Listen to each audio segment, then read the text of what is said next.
Halo semuanya, Wibu Fisika di sini. Dan sekarang kita akan membahas soal OSN tingkat provinsi atau OSP di bidang fisika tahun 2017 untuk soal nomor 3. Pada soal kali ini, kita akan meninjau sebuah sistem massa yang terhubung dengan tali yang dimana sistem tersebut diletakkan di atas sebuah permukaan setengah lingkaran. Seperti apa soalnya? Mari kita lihat. Ya, di sini kita punya dua partikel ya pada sistem, itu partikel P dan juga partikel Q. Yang mana masing-masing masanya di sini didefinisikan sebagai M besar untuk partikel P, lalu M kecil untuk partikel Q. Yang mana seperti yang sudah saya jelaskan, mereka terhubung satu sama lain membentuk sistem PQ ya, seperti ini P dengan Q melalui sepotong tali ringan. Sepotong tali ringan dengan panjang Pi A per 2. Nah, tali ini tidak dapat molor dan juga tidak dapat menyusut, berarti panjang talinya selalu sama. Dan juga perhatikan kalau panjang tali Pi A per 2 ini akan membuat sudut 90 derajat antara posisi si Q dengan P ya terhadap titik pusat si lingkaran ini. Yang mana untuk selanjutnya akan saya sebut sebagai titik pusat koordinat ya, titik pusat lingkaran ini. Nah, kemudian kedua partikel tersebut dapat bergerak di atas permukaan luar silinder ya, atau di atas permukaan setengah lingkaran yang licin dan yang posisinya tetap di atas bidang datar. Jadi si bidang setengah lingkaran ini tuh nggak bakal berubah posisi atau orientasinya, dan si partikel M dan M kecil dan M besar ini atau partikel P dan Q akan selalu berada di atas tengah lingkaran. Yang ditanyakan pada soal itu adalah posisi kesetimbangan dari sistem PQ ya. Jadi kan pada sistem ini kita bisa aja naruh posisi yang sedemikian rupa agar kedua partikel ini tidak bergerak, sistemnya diam. Lalu kita juga diminta untuk menentukan sifat kesetimbangannya, apakah kondisi kesetimbangan ini stabil ataupun labil. Kemudian pada soal B kita meninjau sistem pada kondisi dinamis. Sebelumnya statis, sekarang dinamis. Yang mana pada kondisi ini kita akan meninjau massa MP ya, massa partikel M menjadi 2 kali M kecil ya, dan massa partikel Q masih tetap M kecil saja. Jadi massa partikel M yang MP 2 kali lebih besar dari massa partikel Q. Nah, diketahui juga posisi sistem pada saat awal ya, itu diam ya, tidak bergerak dan berada pada kondisi sudut theta yang simetris atau sama. Ya, sehingga sudut theta awal atau theta 0 itu adalah pi per 4 atau 45 derajat. Jadi untuk soal B kurang lebih si sistemnya berada pada posisi seperti ini ya, simetris untuk kedua belah bagian ya. Jadi ya sudut antara garis OP dan garis QP adalah sama, dengan vertikal adalah pi per 4. Lalu sistem tersebut dilepaskan untuk bergerak. Lalu ditentukan ya, untuk bagian B ini adalah persamaan gerak sistem untuk waktu T lebih dari 0 yang menjamin berlakunya hukum kekekalan energi mekanik total dari sistem yang dinyatakan dalam koordinat theta. Ya, dengan kata lain kita ingin mencari persamaan yang menyatakan bagaimana sih si theta itu berubah terhadap waktu. Yang pasti ini ujung-ujungnya akan berupa persamaan diferensial ya. Kemudian kita juga ditanya besar gaya reaksi atau gaya normal yang dirasakan oleh partikel dari silinder ya. Jadi si silinder atau setengah lingkaran ini akan mendorong si partikelnya dengan gaya normal yang tegak lurus permukaan. Nanti kita akan tinjau diagram benda bebasnya dengan lebih detail. Kemudian terakhir kita juga harus menentukan besar sudut theta saat partikel sudah lepas meninggalkan permukaan silinder. Jadi kalau sistemnya kita biarin ya, akan ada suatu saat di mana si partikel itu udah lagi nggak menempel di silinder dan akhirnya dia bergerak dengan lintasan parabolik dan bukan lintasan lingkaran lagi. Oke, jadi bagaimana kita menjawab soal ini? Ya, cara menjawabnya kita langsung tinjau untuk soal A ya. Untuk soal A ini dia cukup simpel karena kita meninjau kondisi statis di mana sini akan saya copy ya gambarnya. Di mana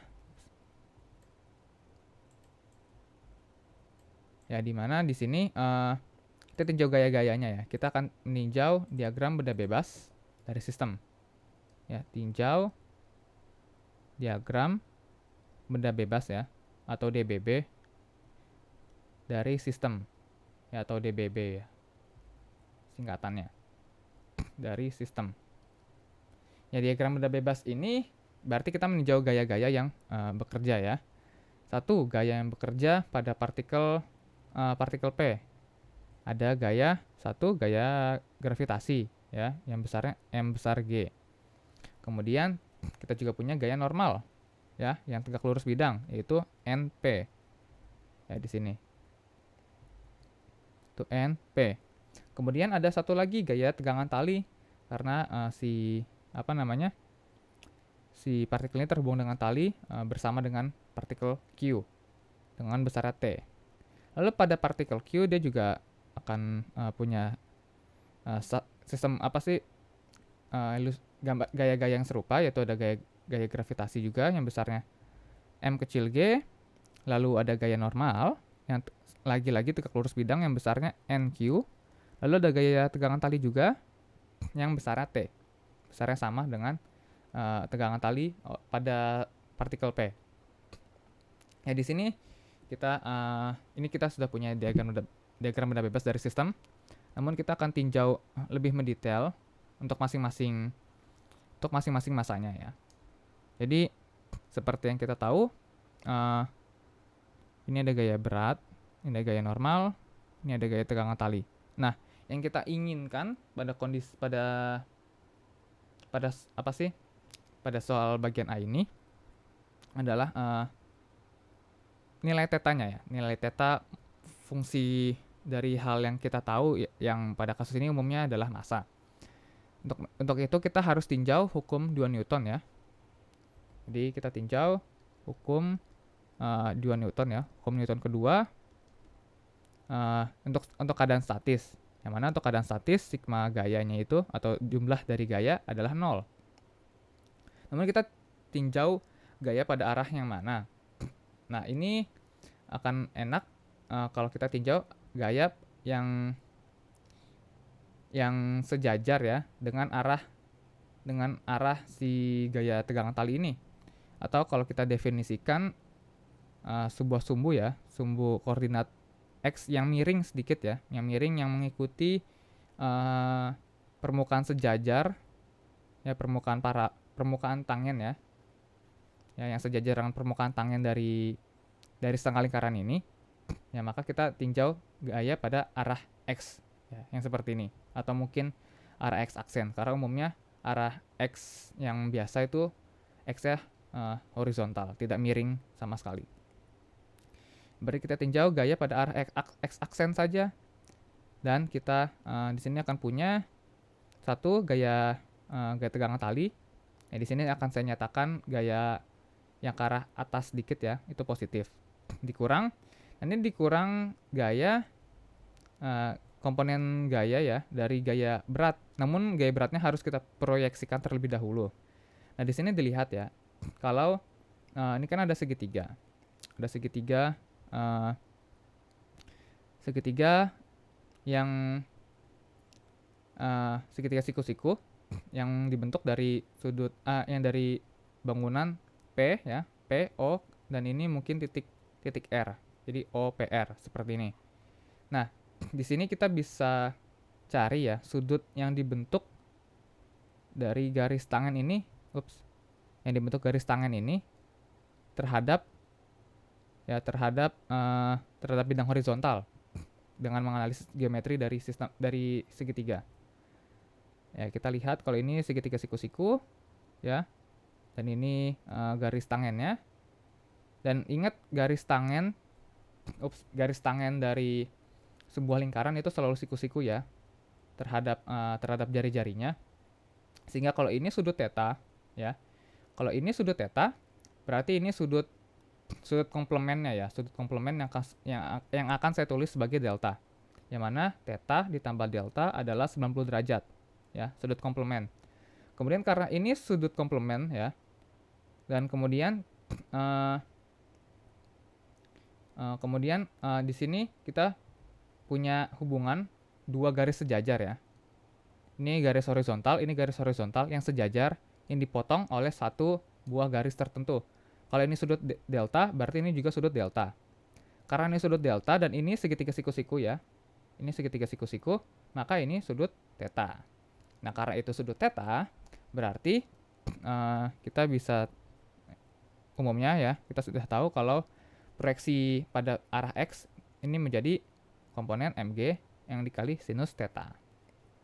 Nah, kita sudah dapat persamaannya, atau kita bisa nyatakan T sama dengan mg sin theta, mg besar sin theta ya. Oke, ini untuk hukum Newton pada massa P. Terus kita akan tinjau hukum Newton pada massa Q. Nah, ini akan serupa, namun ada sedikit perbedaan, karena sekarang bidang horizontalnya ya, bidang yang tangennya itu tidak lagi memiliki sudut yang sama dengan theta. Ya, ini saya gambarkan lagi. Ini ada gaya berat, di sini ada gaya tegangan tali, dan di sini ada gaya normal NQ.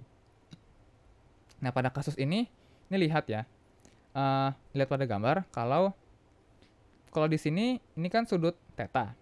Ya, ini sudut theta, dan ini ada sudut komplemennya yang 90 derajat, yaitu delta yang sudah didefinisikan tadi. Nah, sudut delta ini kan merupakan sudut terhadap vertikal ya. Sudut terhadap garis vertikal antara, ya ini garis vertikalnya dengan garis dari O ke Q. Nah, kalau kita lakukan analisis yang sama seperti sudut theta ya, seperti yang ini tadi, kita akan dapatkan hubungan sudut ya antara garis yang tangen dengan horizontal adalah delta juga akhirnya.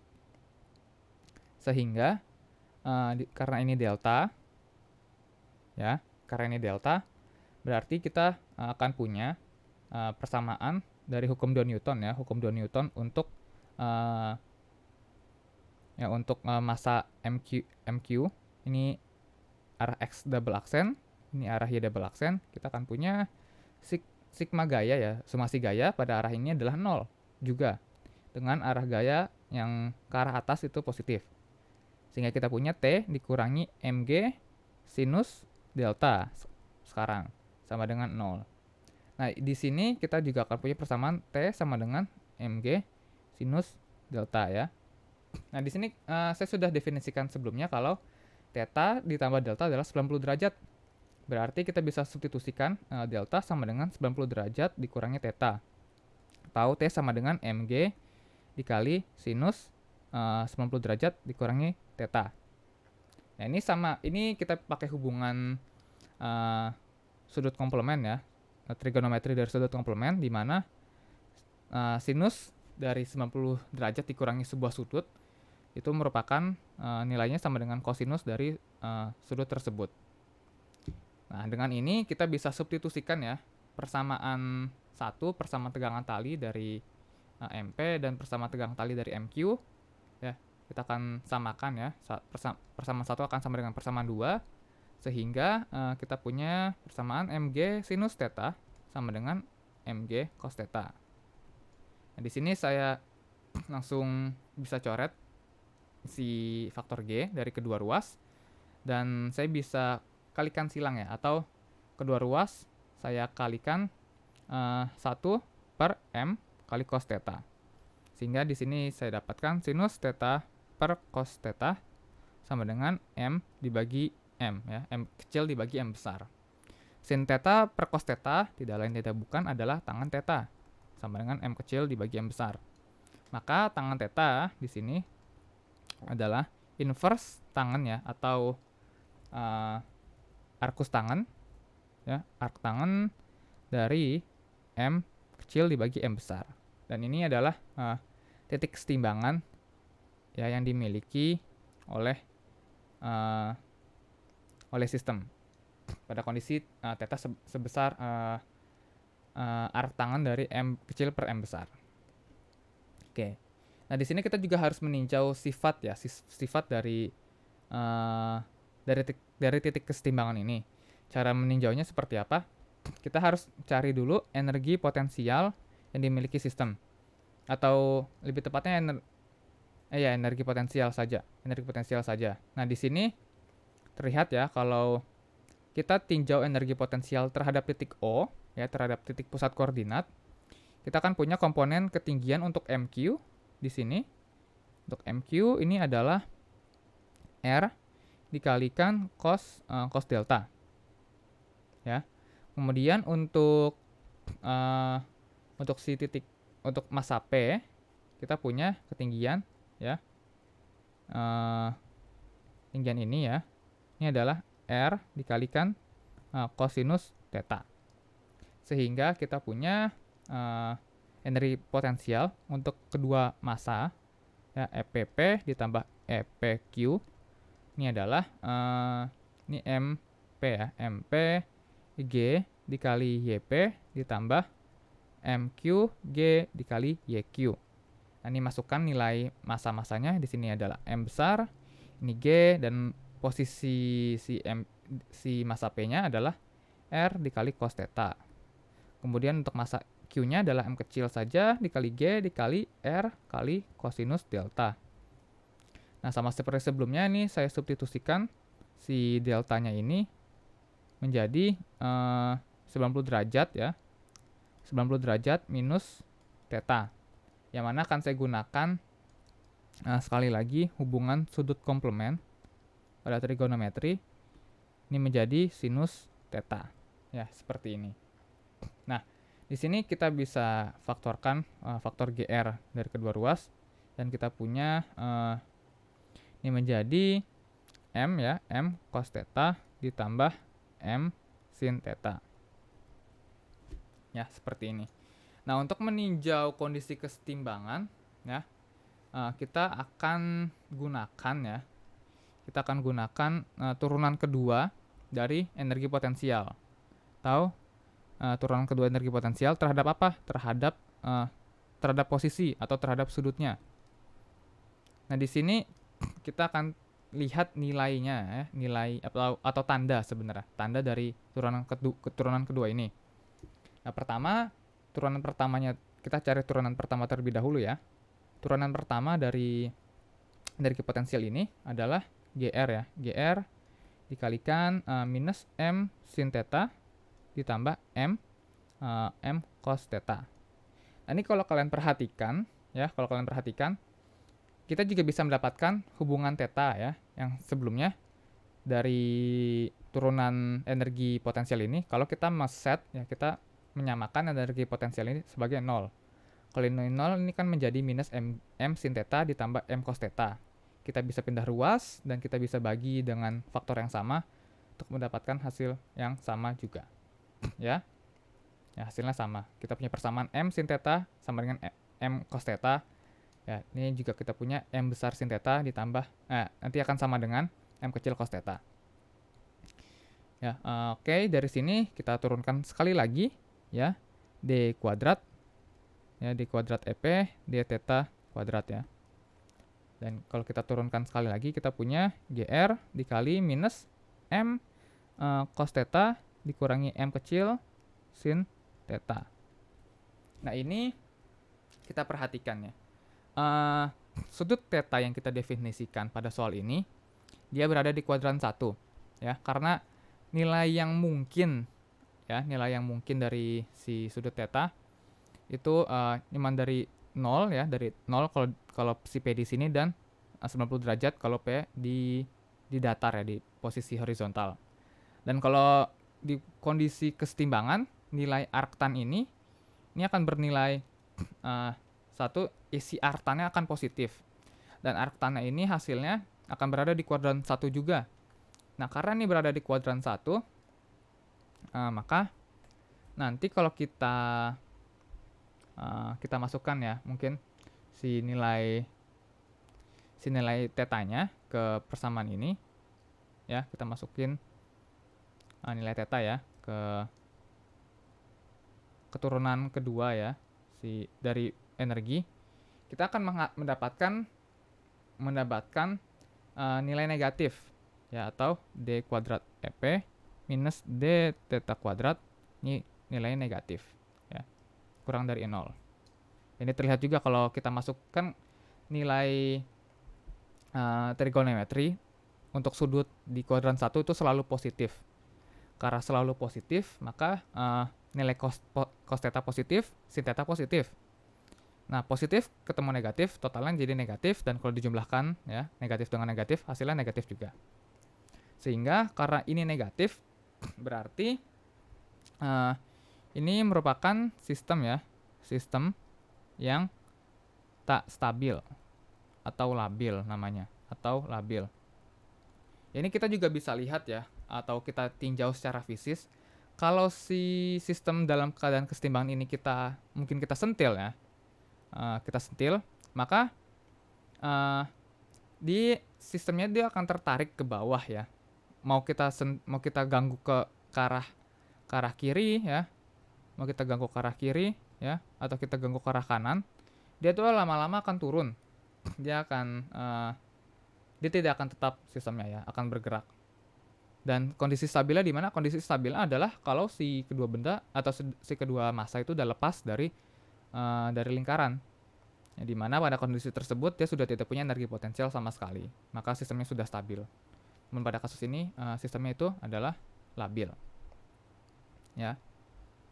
Yaitu jawaban untuk bagian A. Kemudian untuk jawaban dari bagian B ya, kita ada 3 soal untuk bagian B. Ya, pada kasus ini kita tinjau keadaan sistem yang awalnya di theta sama dengan pi per 4 atau 45 derajat, dan kita tinjau dinamikanya. Oke, untuk pertama kita ditanyakan persamaan gerak sistem yang menjamin berlakunya hukum kekekalan energi. Oke, agar hukum kekekalan energi itu berlaku, maka energi itu ya, energi harus kekal ya. Pertama, maksudnya energi kekal itu apa? Dia itu tak berubah sepanjang waktu.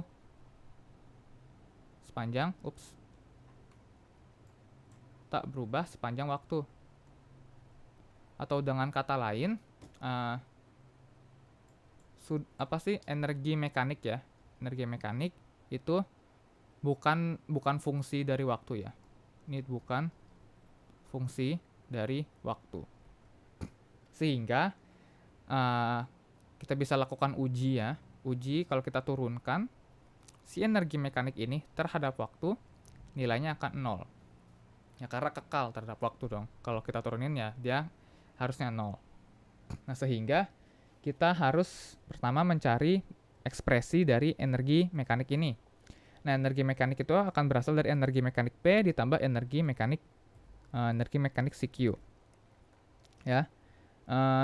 Di sini saya drop indeks M-nya ya. Dan kita energi dari masing-masing partikel terdiri dari energi kinetik ya. Dari kinetik P ditambah energi potensial ya. Sehingga kita punya EKP ditambah EPP ditambah EKQ ditambah EPQ. Ya, seperti ini. Nah, kita tahu dari soal sebelumnya kalau energi potensial dari sistem P ditambah energi potensial P dan Q itu sudah GR ya, dikalikan M cos theta ditambah M kecil sin theta, dan tersisa suku energi kinetik saja. Nah, suku energi kinetik ini kita bisa dapatkan langsung dari energi kinetik translasi ya, atau kita bisa tinjau energi kinetik rotasi masing-masing massa terhadap titik O. Ya, namun ini akan lebih simpel kalau kita tinjau energi kinetik translasi saja. Yang mana energi kinetik translasi pada kasus ini adalah setengah ya, setengah untuk massa M itu jadi M besar, setengah M dikali V ya, V kuadrat ditambah setengah M kecil V kuadrat. Ini kecepatannya sama dong. Kenapa? Karena eh, kedua massa terhubung dengan tali. Ya, kalau si massa M itu bergerak pada lingkaran sebesar 1 meter misalnya, maka massa P ya bergerak 1 meter, maka massa Q juga akan bergerak 1 meter. Kalau P-nya naik, Q-nya turun. Kalau P-nya turun, Q-nya naik ya. Sehingga kecepatan keduanya sama. Besarnya setidaknya, arahnya berbeda. Nah, di sini saya substitusikan terlebih dahulu nilai M besar ya, atau si MP ini. M besar adalah 2M kecil. Sehingga kita punya GR adalah 2M cos theta ditambah M sin theta ya, di sini ditambah M ya sekarang. Ini M saja, V kuadrat ditambah ini M kecil seharusnya. M kecil V kuadrat ditambah setengah M kecil V kuadrat. Seperti ini. Nah, lalu saya akan ubah si V ini ke dalam bentuk kecepatan sudut terhadap titik O. Ya, ini kalau saya ambil lagi gambarnya sebentar. Ya, saya ambil gambarnya, saya pindah ke bawah. Sini ya. Kita bisa lihat kalau si MP punya kecepatan tangensial V, maka dia akan berotasi terhadap titik O ini. Di mana hubungannya di sini pada kasus ini ya adalah V sama dengan omega kali R. Ya, maka energi mekaniknya dari sistem adalah GR dikali 2M cos theta ditambah M sin theta ditambah ini saya faktorkan V kuadratnya, ini menjadi M, ini jadi 3/2 ya, 3/2 M dikalikan omega kuadrat R kuadrat ya, seperti ini. Nah, yang mana omega ini adalah turunan si posisi ya, turunan posisi terhadap waktu. Posisinya apa? Posisinya ini adalah sudut theta. Nah, ini kita sudah dapatkan persamaan ini ya. Ini bisa disubstitusikan langsung menjadi d theta dt kuadrat. Dari sini kita bisa gunakan persamaan atau kita cari turunan ya, turunan energi total sistem terhadap waktu. Ini harus sama dengan 0. Sehingga yang kita cari ya, ini 0 sama dengan dt dari GR ini adalah 2M cos theta ditambah ya 2R cos theta ya. Ya, 2R cos theta 2M cos theta ditambah M sin theta. Di sini ditambah 3/2 M R kuadrat dikali dt d theta dt kuadrat, seperti ini. Oke, ini jangan lupa kalau tetanya itu berubah ya. Karena tetanya berubah berarti theta itu mau tidak mau merupakan fungsi waktu, sehingga turunannya itu nggak 0. Maka kita lakukan operasi penurunan. Di sini kita akan punya minus sekarang ya, minus 2M. Ini M-nya saya faktorkan keluar, ini jadi MG R ya. Dan di sini tersisa minus 2 cos theta ditambah 2 sin theta. 2 sin theta ditambah cos theta dan dikalikan turunan dalamnya. Turunan dalam dari kedua fungsi dua fungsi trigonometri ini adalah d theta dt. Kemudian untuk suku kedua ya, suku dari energi kinetik, kita punya 3 3/2 M R kuadrat. Nah, turunan dari d theta dt ini kuadrat ya, ini menjadi 2 dikali d theta dt dikalikan turunan dari dalamnya ya. Turunan dari d theta dt adalah d kuadrat theta dt kuadrat. Seperti ini. Semuanya sama dengan 0. Nah, karena semuanya sama dengan 0, ini perhatikan Ini banyak yang bisa di cancel. Satu adalah m, faktor m di sini, satu faktor d theta dt ya, atau faktor omega. Kemudian di sini faktor 2 cancel untuk suku kedua. Kemudian faktor r-nya hilang satu pada masing-masing suku. Sehingga persamaannya tersederhanakan menjadi G dikali yang positif saya taruh depan, jadi cos theta dikurangi 2 sin theta ditambah 3R dikalikan D kuadrat theta dt kuadrat. Ya. Sehingga di sini kalau kita bagi kedua persamaan ya. Kita bagi kedua persamaan dengan 3R ya. Kita akan punya dan saya tukarkan ruasnya. Kita punya D kuadrat theta dt kuadrat ditambah G per 3R dikali kosinus theta dikurangi 2 sinus theta adalah sama dengan 0. Dan ini merupakan persamaan gerak sistem. Jadi sistem itu akan bergerak mengikuti persamaan berikut. Atau tetanya itu harus bergerak mengikuti persamaan diferensial ini. Ya. Sehingga ini sudah dapat untuk jawaban bagian B nomor 1. Lalu untuk jawaban, ini langsung aja, jawaban bagian B nomor 2. Kita harus meninjau gaya normal yang dirasakan pada masing-masing masa ini. Ini lagi-lagi saya akan copy ya, atau kita bisa langsung gambarkan aja mengikuti diagram benda bebas yang di atas ini, karena sifatnya sama. Gambarnya kurang lebih akan sama. Ya, kita punya si massa MP berada di bidang miring dengan sudut theta. Ya, nah, di sini sudut theta saya taruh atas biar gak mengganggu.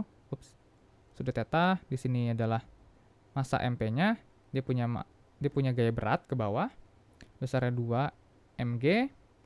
Lalu di sini dia punya gaya tegangan tali dan dia punya gaya normal. Dan saya sudah definisikan sistem koordinat untuk MP-nya ya, yaitu x aksen, y aksen. Nah, di sini kita kan mau mencari gaya normalnya. Kalau kita mau mencari gaya normalnya, gaya normal si P, kita hanya butuh meninjau komponen gaya pada arah y aksen saja dari hukum 2 Newton. Ya, kita tinjau hukum 2 Newton. Hukum 2 Newton ya, hukum Newton kedua pada arah y. Atau sigma F y aksen adalah, nah ini sama dengannya tuh nggak 0 ya pada kali ini. Kenapa? Karena si massa MP-nya ini bergerak dengan lintasan lingkaran. Sehingga ada yang namanya gaya atau percepatan sentripetal selama pergerakannya. Yang mana sigma F y aksen ini akan sama dengan MP ya. MP nanti M dikalikan gaya percepatan sentripetalnya. Oke. Nah, di sini saya akan definisikan gaya dengan arah ke bawah dengan tanda positif. Sehingga kita punya di sini adalah 2 mg ya, 2 mg dikurangi NP sama dengan MA kali S ya.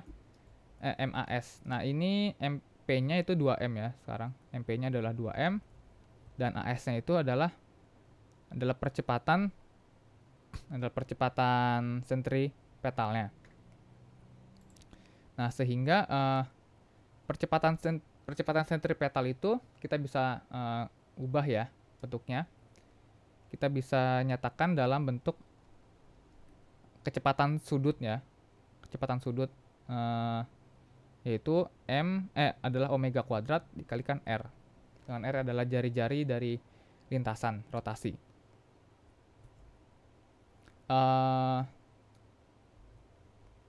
Ya baik, nah di sini kita akan kita akan cari nanti nilai si omega-nya tersebut ya untuk mencari si NP. Untuk sekarang kita sederhanakan persamaannya sedikit dan kita punya persamaan 2M ya sama dengan NP sama dengan 2M dikali G dikurangi omega kuadrat R. Ini untuk untuk G normal pada masa P. Oh maaf, ini seharusnya G-nya dikalikan faktor kosinus ya. Sehingga ini seharusnya menjadi G cos theta. Ini jadi 2mg cos theta, 2mg cos theta, dan ini jadi G cos theta dikurangi omega kuadrat R. Nah, hal yang sama kita bisa lakukan ya, kita tinjau dBB pada masa Q ya. Pada masa Q, di sini jangan lupa sudutnya adalah delta. Kita punya massa Q dengan gaya berat ke bawah adalah mg, gaya tegangan tali ke atas T, dan gaya normal NQ ke sini dengan arah koordinat seperti ini, x double aksen dan y double aksen. Di sini kita bisa dapatkan hal yang sama dengan menggunakan hukum 2 Newton ya pada arah y double aksen. Itu sigma F y double aksen adalah MAS. Dan saya di sini akan menyatakan arah gaya yang ke bawah ya, arah gaya ke bawah yang sedikit ke bawah, ke kanan bawah adalah positif. Sehingga ini ada komponen proyeksinya pada arah ini adalah mg kali cos delta. Sehingga kita punya mg kali cos delta dikurangi NQ adalah M kali omega kuadrat R. Nah, suku omega kuadrat R ini akan sama seperti pada massa P ya. Nah, sehingga kalau kita bisa sederhanakan dan kita selesaikan untuk NQ setidaknya, kita akan punya di sini adalah M dikalikan G sekarang cos delta dikurangi omega kuadrat R. Cos delta ini kita bisa substitusikan dengan hubungan sudutnya yang sudah kita dapat sebelumnya menjadi sinus theta sama dengan dikurangi omega kuadrat R. Ini sudah didapat hal yang sama ya. Ini kita hanya perlu cari nilai omeganya itu berapa. Nah, nilai omega ini kita bisa dapat dari hukum kekekalan energi ya. Hukum kekekalan energi mekanik. Kita bisa gunakan persamaan yang di atas ini untuk mencari nilai omeganya. Ya, kita bisa dapatkan energi awal sama dengan energi akhir, di mana energi awal ini berada pada nilai θ 0, di mana θ 0 adalah pi per 4, dan energi akhir adalah nilai pada kondisi θ tertentu. Sehingga pada kondisi θ awal, karena dia diam ya, berarti suku kinetiknya adalah 0, dan kita hanya punya suku potensial saja. Suku potensialnya adalah mgr dikali 2 cos theta. Ya, 2 cos theta ditambah sin theta. Theta 0 ya, jangan lupa. Ini akan sama dengan mgr dikali 2 cos theta ditambah sin theta. Nah, kemudian ditambah suku kinetiknya, yang mana nilainya adalah 3 per 2 M, saya tulis sebagai omega kuadrat R kuadrat. Ya, di sini saya banyak yang bisa disederhanakan ya. Yang pertama adalah M. Saya bisa hilangkan M dari kedua ruas, lalu saya bisa hilangkan 1R dari kedua ruas. Kemudian saya bisa substitusikan nilai θ 0 sama dengan pi per 4. Nah, kalau θ 0 sama dengan pi per 4, maka kosinus θ 0 ini adalah setengah akar 2, dan sin θ 0 juga setengah akar 2. Maka di sini kita bisa dapatkan persamaan G dikalikan 3 per 2 akar 2 sama dengan G dikalikan 2 cos θ ditambah sin θ ditambah 3 per 2 omega kuadrat R. Nah, di sini kita sudah dapat sebenarnya suku omega kuadrat R ini ya. Namun kita perlu ubah sedikit persamaannya. Kita bisa dapatkan omega kuadrat R adalah 3 per 2 omega kuadrat R itu adalah G dikali 3 per 2 akar 2 dikurangi 2 cos theta dikurangi sin theta. Ya, seperti ini. Di sini kita bisa kalikan dengan dengan 2/3 di kedua ruas, sehingga kita punya 2/3 G dikali 3/2, 3/2 akar 2 dikurangi 2 cos theta dikurangi sin theta. Ini adalah nilai dari omega kuadrat R. Yang mana sekarang bisa kita substitusikan ke nilai nilai gaya normal masing-masing massa. Oke, untuk massa P ya, pada massa P kita bisa substitusikan NP adalah tadi adalah 2M. Ya, 2M dikali G cos theta dikurangi suku di atas ini. Suku di atas ini menjadi 2/3G dikali 3/2 akar 2 dikurangi 2 cos theta dikurangi sin theta. Seperti ini. Ini kita bisa sederhanakan. Pertama kita bisa faktorkan G keluar. Ya, jadi 2mg di sini faktor bersamanya. Kemudian bisa kita kalikan faktor minus 2/3 ke suku di dalam kurung ini. Ini menjadi minus akar 2. Kemudian ditambah 4/3 cosinus theta ditambah 2/3 sinus theta. Seperti ini. Lalu akhirnya kita bisa sederhanakan menjadi di sini 7/3 cos theta ditambah 2/3 sin theta dikurangi akar 2. Ya, di sini kalau mau disederhanakan lebih lanjut juga bisa. Namun kita sudah dapat bentuk ya. Sudah dapat bentuk dari gaya normal pada massa P. Adalah sebagai berikut. Oke. Kemudian untuk massa Q seperti apa? Sama ya, kita substitusikan omega kuadrat R-nya ke NQ yang sudah didapatkan. Di sini NQ-nya adalah M dikali G sekarang sin theta dikurangi 2/3 G 3/2 akar 2 dikurangi 2 cos theta dikurangi sin theta. Seperti ini.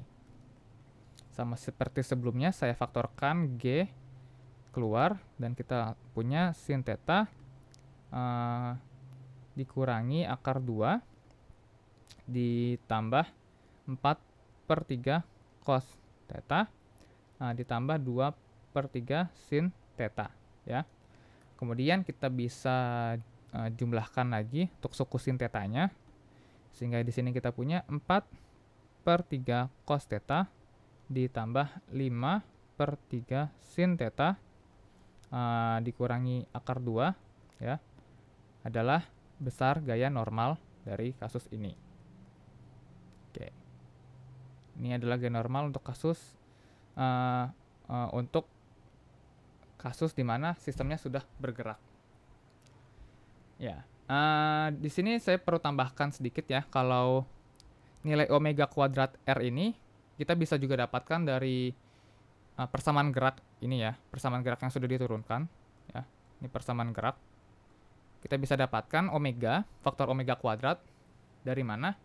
Dengan melakukan integrasi terhadap theta nanti, karena suku d kuadrat theta dt kuadrat ini sama saja dengan suku d omega dt. Yang mana ini sama dengan d omega dt dikalikan d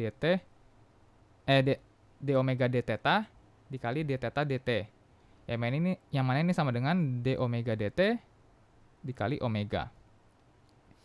Yang mana nanti bisa kita kedua ruas bisa dikalikan d theta ya. Kedua ruas di sini bisa dikalikan d theta, sehingga kita punya persamaan omega d omega ditambah suku ini dikalikan d theta.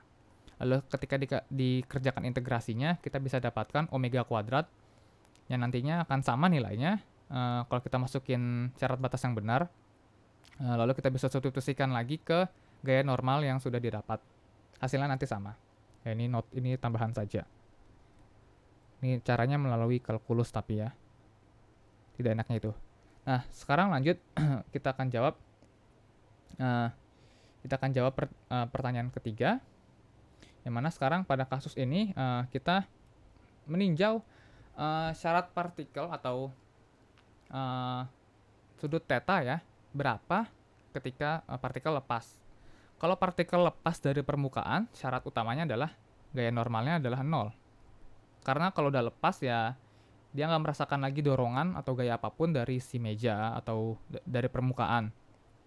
Sehingga kita langsung saja set ya untuk partikel P. Untuk P, kita langsung set NP sama dengan 0. Kalau kita set NP sama dengan 0, kita bakal punya kan suku 2mg ini nggak bakal 0 ya. Maka kita mengharuskan suku dalam kurungnya ini 0. Nanti yang sama juga terjadi pada NQ.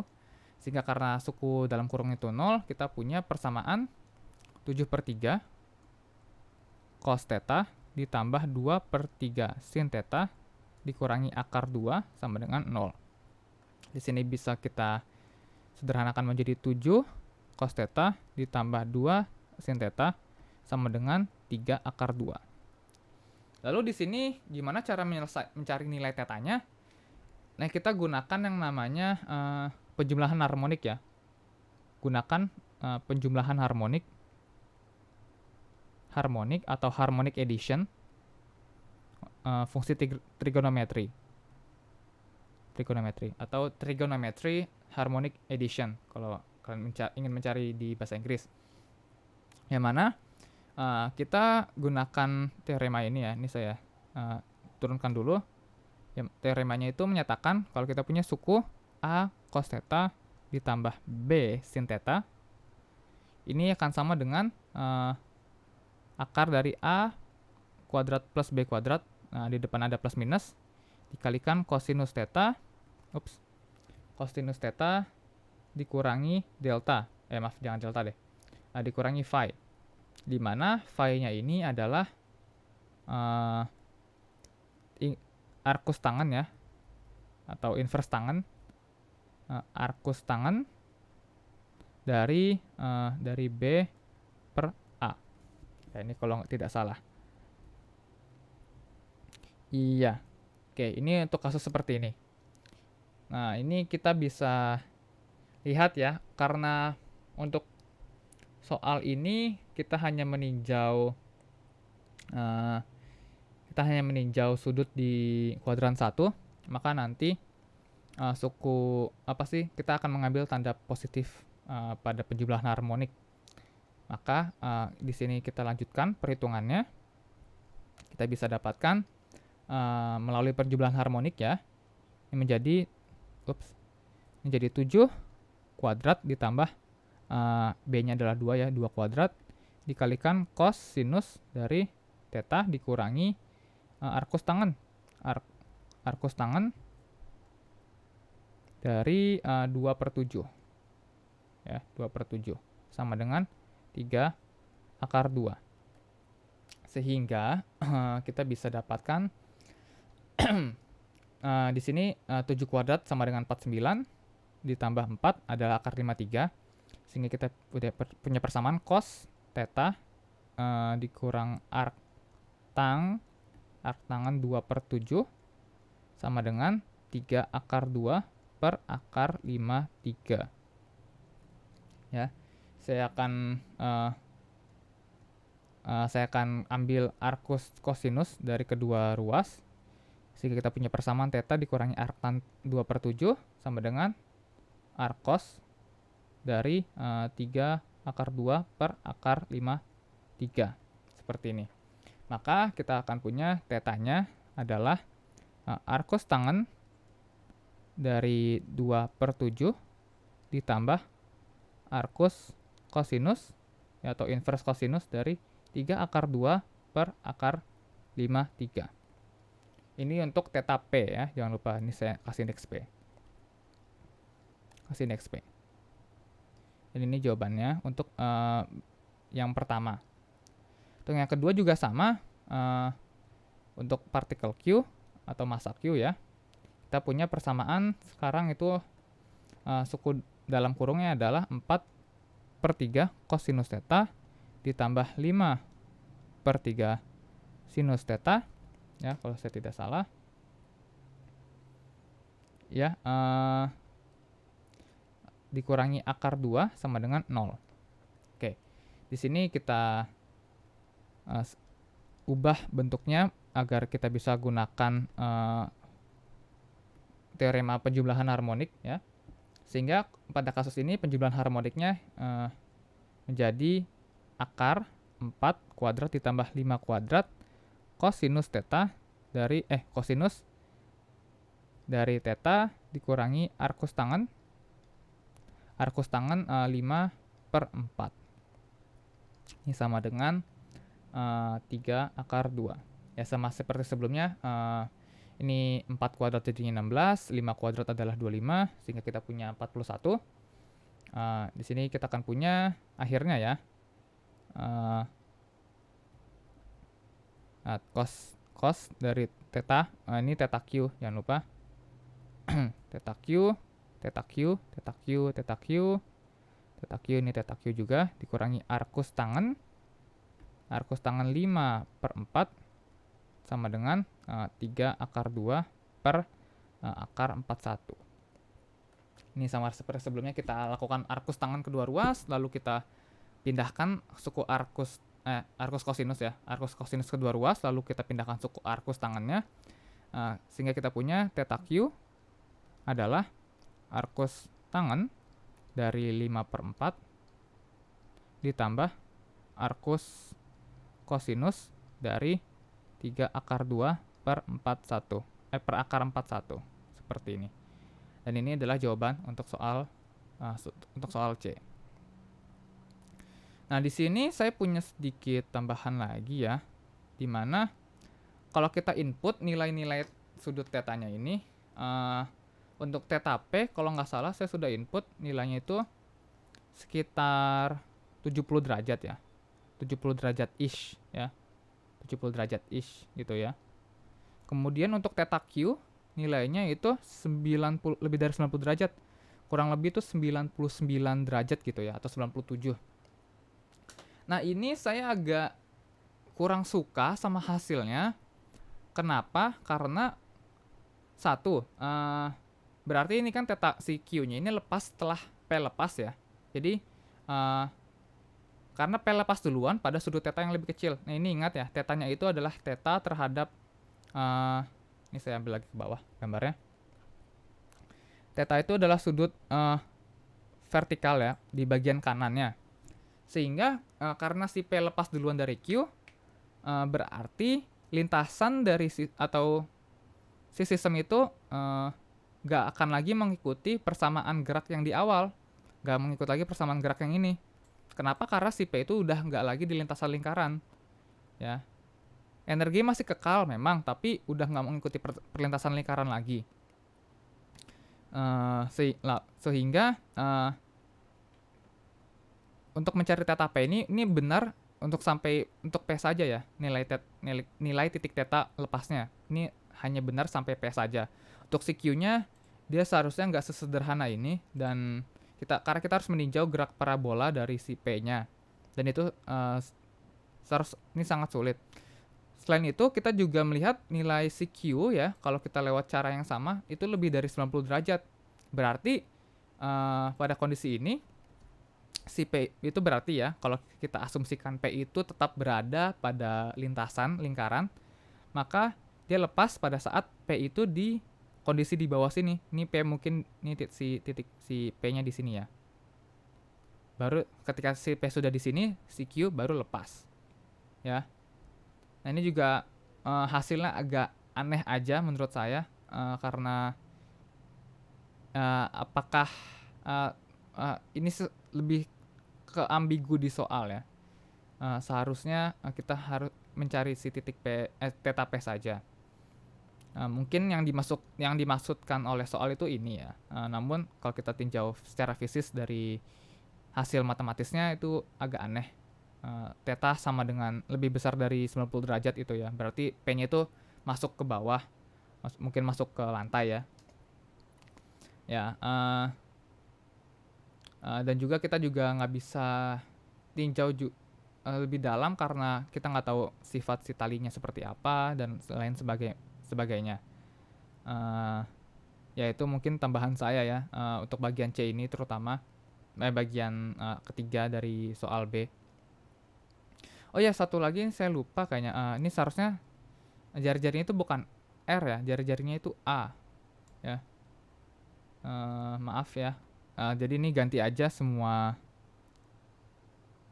Oh ya, ganti aja si jari-jarinya itu sebagai A semuanya ya. Karena saya lupa tadi di tengah jalan. Oke, itu aja ya yang bisa saya sampaikan pada video kali ini. Terima kasih banyak sudah menonton. Semoga pembahasan ini bermanfaat, informatif, dan juga edukatif untuk kalian semua. Sampai jumpa lagi di video berikutnya. Dadah.